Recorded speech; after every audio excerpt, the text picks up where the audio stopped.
Ever feel like your bank account is just a countdown to zero until your next paycheck or financial aid hit? When I was in college, I always thought investing was something you did after you graduated, once you had the real job and the big salary. But the biggest mistake I made was waiting, because in the world of compound interest, time is actually more valuable than the amount of money you're putting in. If you're using Acorns, the absolute best tip I can give you is to toggle on the multiplier for your round UPS. Most people just let Acorns round up their $3.50 coffee to $4 and invest that 50 cents. That's a start, but as a student, you likely aren't spending enough for those spare change increments to build a significant portfolio. By setting a 2x or 3x multiplier, you're turning that 50 cents into $1 or $1.50.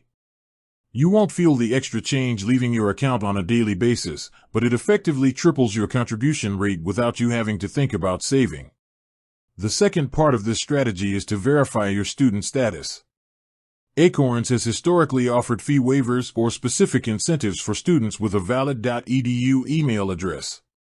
Since the standard personal plan costs a few dollars a month, that fee can actually eat a large percentage of your gains if your balance is small.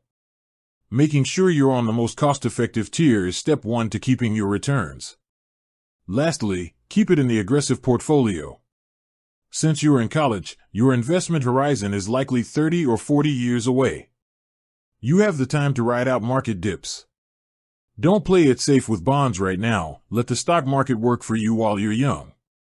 Set the multiplier, verify your email, and then literally forget the app exists until you graduate. With that said, thanks for watching and until next time.